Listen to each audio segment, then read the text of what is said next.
श्री शिवाय नमस्तुभ्यं। हर हर महादेव महाराज।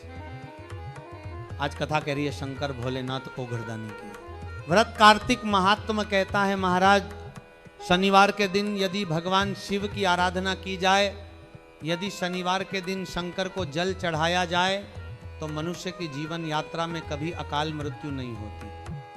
हरिद्वार के गंगाजल को भरकर लाया जाता है, गंगोत्री का गंगाजल लाया जाता है, प्रयागराज का गंगाजल लाया जाता है।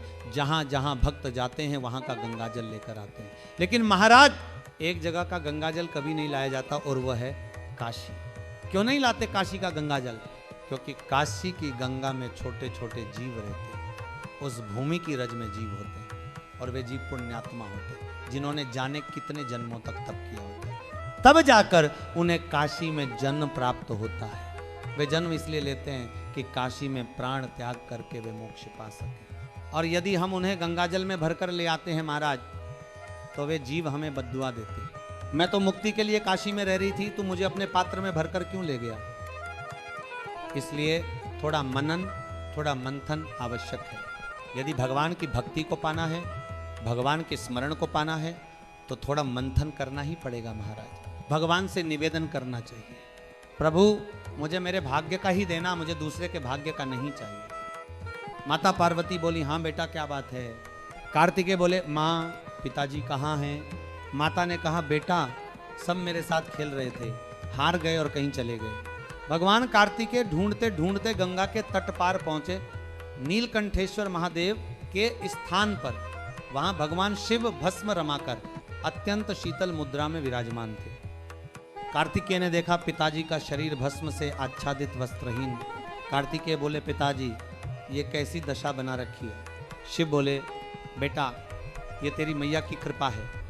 भगवान जब देता है तो छप्पर फाड़ कर देता है, और जब लेता है तो तन का कपड़ा भी उतार लेता है। कार्तिकेय ने कहा, पिताजी चिंता मत करो, मैं वस्त्र लेकर आता हूँ। वे दौड़ते हुए माता पार्वती के पास पहुँचे। बोले, माँ मैं आपके साथ चौसर खेलना चाहता हूँ। माँ बोली, बेटा तू छोटे छोटे बच्चों के साथ खेल, मुझसे क्यों चौसर खेलेगा? कार्तिकेय बोले, नहीं माँ मैं आपके साथ चौसर खेलूंगा। माता ने कहा, ठीक है लेकिन ईमानदारी से खेलना। अब ईमानदारी से बताओ महाराज, यदि बेटा माँ के साथ चौसर खेले तो माँ चाहेगी कि बेटा जीते या हारे? बिल्कुल सही, हर माँ चाहती है कि उसका बेटा ही जीते। माता पार्वती खेल में कार्तिकेय को जिताती चली गई। कार्तिकेय ने कहा, माँ अब आप लगाओगी क्या? माता ने कहा, तू जो मांगेगा दूंगी। कार्तिकेय बोले, तो फिर लगाओ पिताजी के वस्त्र, त्रिशूल, डमरू, रुद्राक्ष। और माता ने सब लगा दिया। खेल में कार्तिकेय जीत गए। उन्होंने सारे वस्त्र और भेंट लेकर अपने पिताजी को लौटा दिए। भगवान शिव ने वस्त्र धारण किए। कुछ समय बाद गणेश जी आ गए। गणेश जी ने देखा माँ की आंखों में आंसू हैं। बोले, माँ क्या बात है, आप रो क्यों रही हो? माता ने कहा, बेटा तेरे पिताजी चौसर खेल कर गए, उनके वस्त्र मेरे पास थे, उन्हीं को देखकर मैं उन्हें याद करती थी। अब वो वस्त्र भी कार्तिकेय ले गया। गणेश जी बोले, माँ तू चिंता मत कर, मैं अभी लाता हूँ पिताजी के वस्त्र। और गणेश जी पहुँच गए नीलकंठ पर। बोले, पिताजी मैं आपके साथ चौसर खेलना चाहता हूँ। शिव जी मुस्कुराए, अच्छा अब ये छोटा नहीं बड़ा आया। पार्वती जी को बुलाया गया। शंकर बोले, इस बार पासा मैं दूंगा। माता ने सोचा, हमेशा तो मेरे पासे से खेलते हैं, आज ये खुद पासा क्यों दे रहे हैं? शिव जी ने अपनी झोली से पासा निकाला और खेल आरंभ हुआ। महाराज उस पासे के रूप में स्वयं भगवान नारायण विराजमान थे। जैसे जैसे भोलेनाथ चाहें वैसे वैसे पासा पलट जाए। पार्वती हारती चली गई। डमरू, त्रिशूल, रुद्राक्ष सब कुछ हार गई। माता के नेत्रों में आंसू आ गए। गणेश जी ने सोचा, माँ क्यों हार रही है?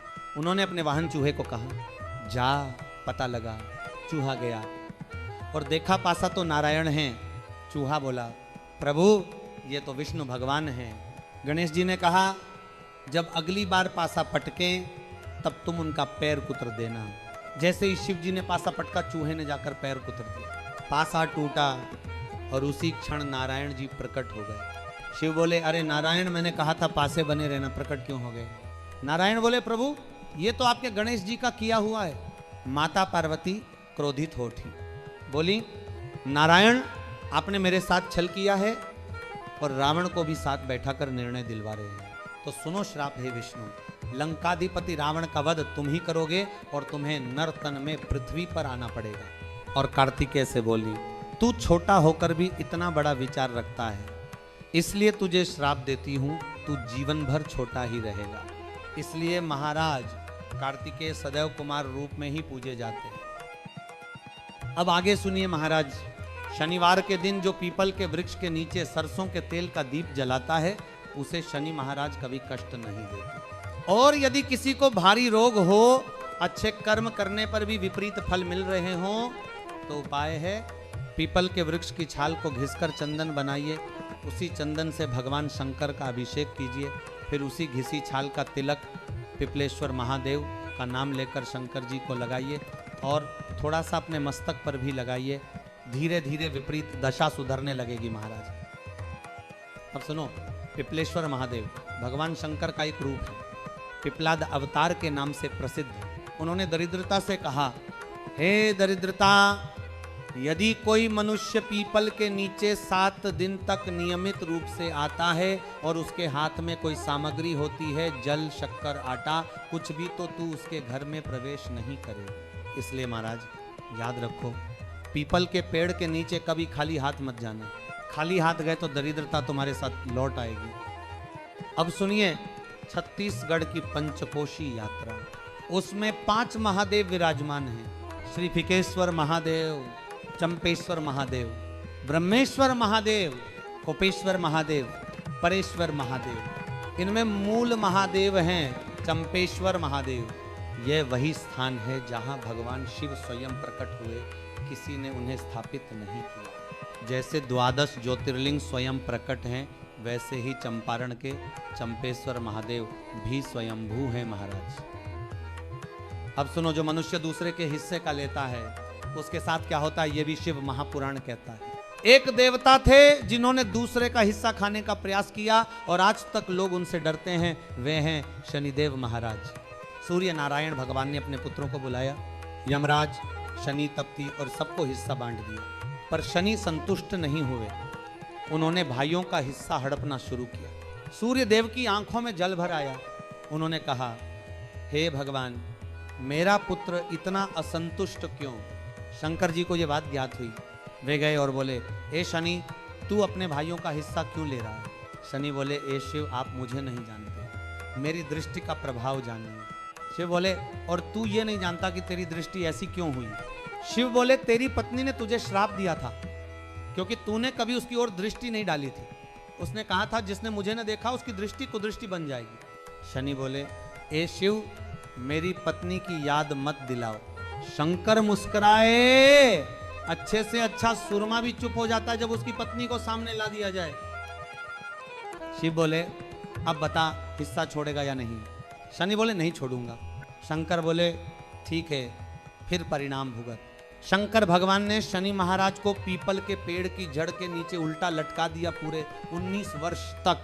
कहा, जब तक तेरे मन का अहंकार नहीं मिटेगा तब तक लटका रहेगा। महाराज, जो दूसरे का हिस्सा हड़पता है उसे शंकर भी नहीं छोड़ते। शनि महाराज जैसे शक्तिशाली देवता को भी उल्टा लटका दिया और 19 वर्षों तक उन्होंने अपनी आंखें नहीं खोली, क्योंकि वहीं उनकी पत्नी भी विराजमान थी।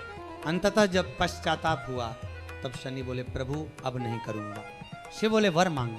शनि बोले, प्रभु कुछ नहीं चाहिए। शिव बोले, तुझे दंडाधिकारी बनाता हूं, अब तू ही अच्छे और बुरे का फल देगा। और बोले, तेरा स्थान रहेगा पीपल की जड़ में। इसलिए महाराज, शनिदेव का वास पीपल की जड़ में माना गया है। जो शनिदेव को प्रसन्न करना चाहता है वह पीपल की जड़ में दीप जलाए। जो शंकर को प्रसन्न करना चाहता है वह पीपल के नीचे आकर पिपलेश्वर महादेव का नाम ले। जय भोलेनाथ ओघड़दानी की, जय पिपलेश्वर महादेव की, जय शनिदेव महाराज की, जय श्री शिवाय नमस्तुभ्यं, हर हर महादेव महाराज।